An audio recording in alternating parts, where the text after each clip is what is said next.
मानना पड़ेगा दोस्तों, भारतीय जनता पार्टी की प्लानिंग जो होती है ना, वो गजब की होती है। अब राहुल गांधी मणिपुर में हैं।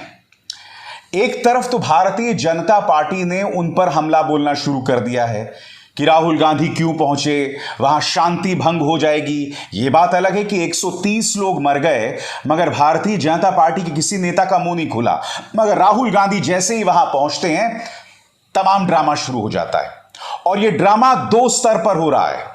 एक तो राज्य के स्तर पर, यानी कि राज्य के मुख्यमंत्री बीरेंद्र सिंह का ड्रामा, और दूसरा इनका पालतू मीडिया जिस तरह से प्राइम टाइम में रिपोर्टिंग कर रहा है। वो दोनों चीजें मैं आपको बतलाऊंगा।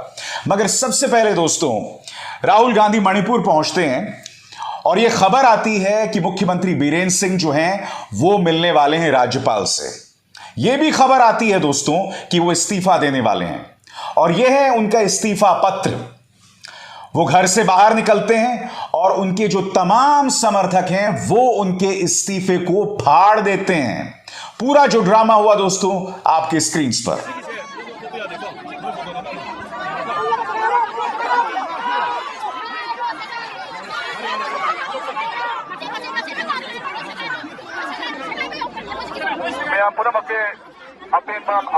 ऑनरेबल चीफ मिनिस्टर फम थादोरय ऑनरेबल चीफ मिनिस्टर रिजाइन तौबगी ऐसे अखोई इमालत के अनी सेगाई दिखरे अदुना मयाम पुनमना शांति पुनमना अखोई मयाम पुनम होनमिनसेना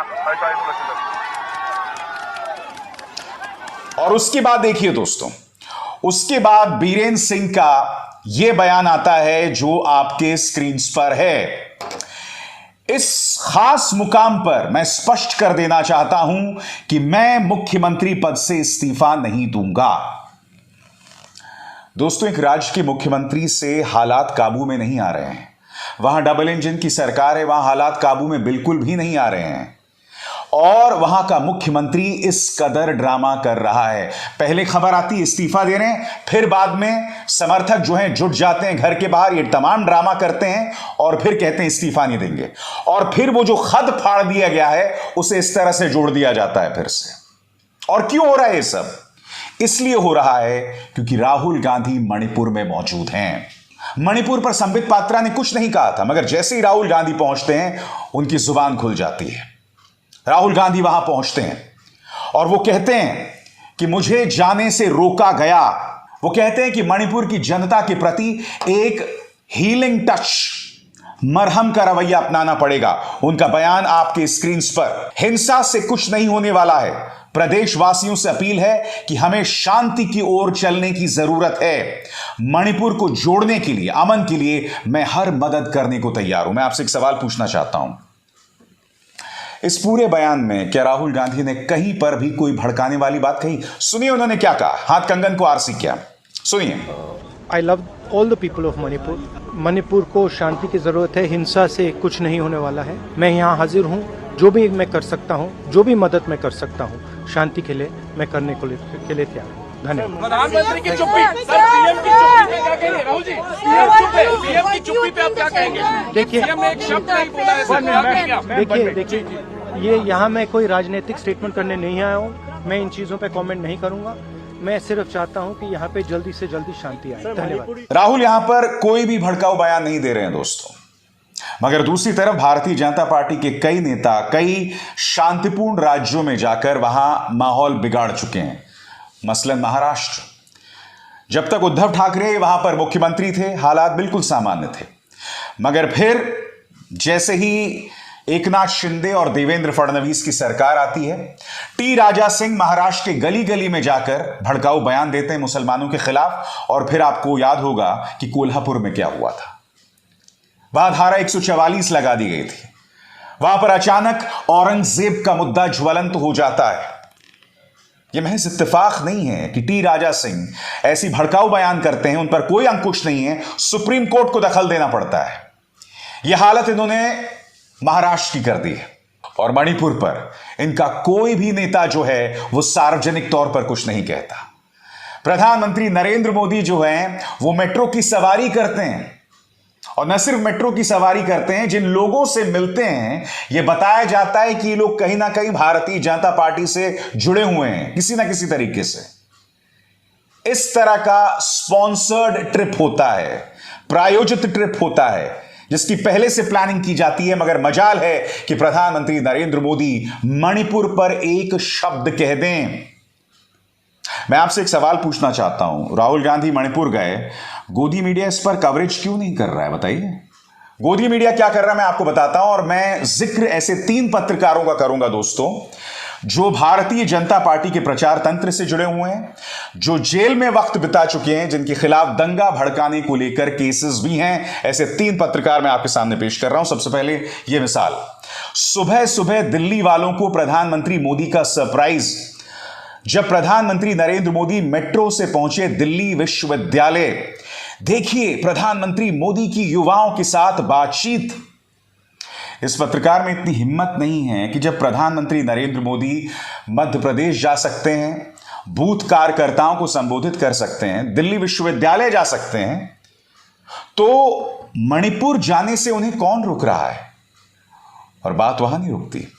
चलिए, तुम दिल्ली विश्वविद्यालय पर न्यूज कर रहे हो, कम से कम यह पूछने की हिम्मत तो करो कि प्रधानमंत्री नरेंद्र मोदी जब दिल्ली विश्वविद्यालय में संबोधन देने वाले थे तो यह फरमान क्यों जारी कर दिया गया था कि कोई काले कपड़े नहीं पहनेगा?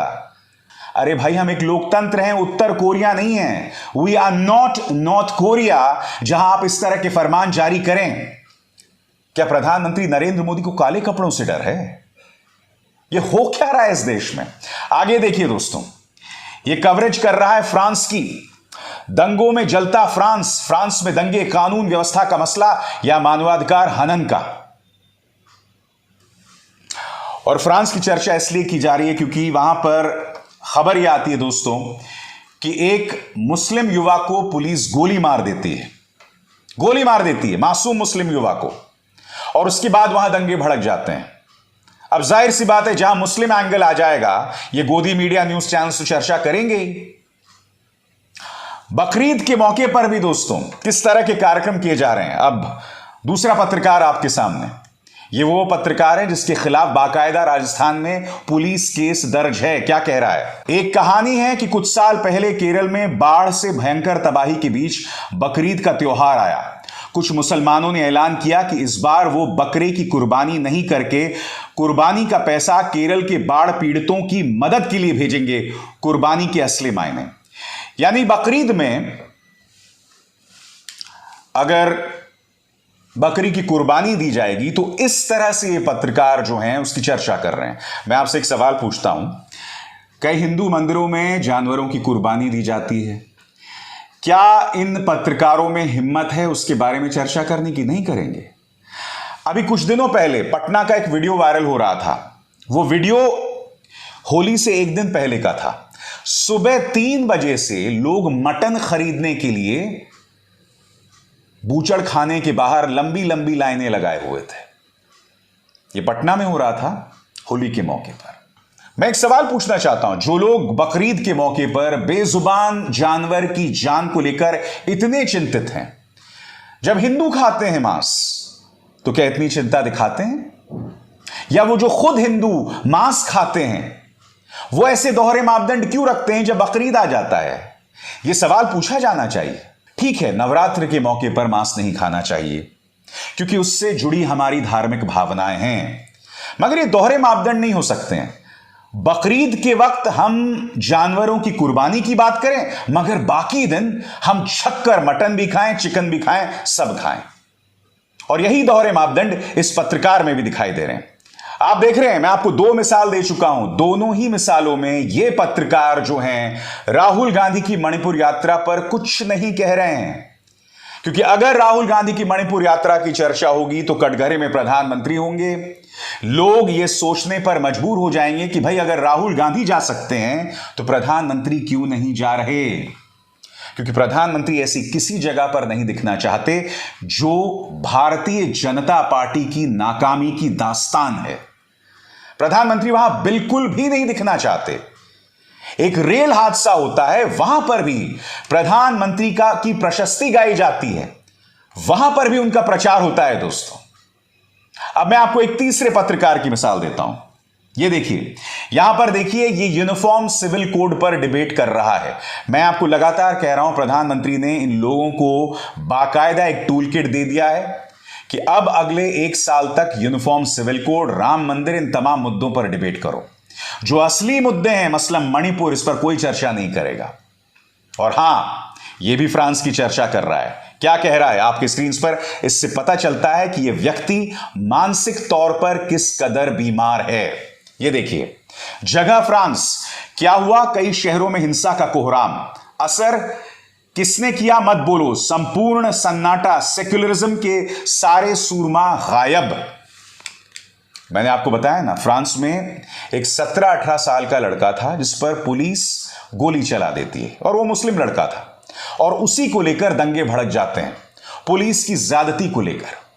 मगर यहां पर भी इसने मुस्लिम ढूंढ लिया, और यहां पर भी वो सेक्युलरिज्म को दुहाई दे रहा है।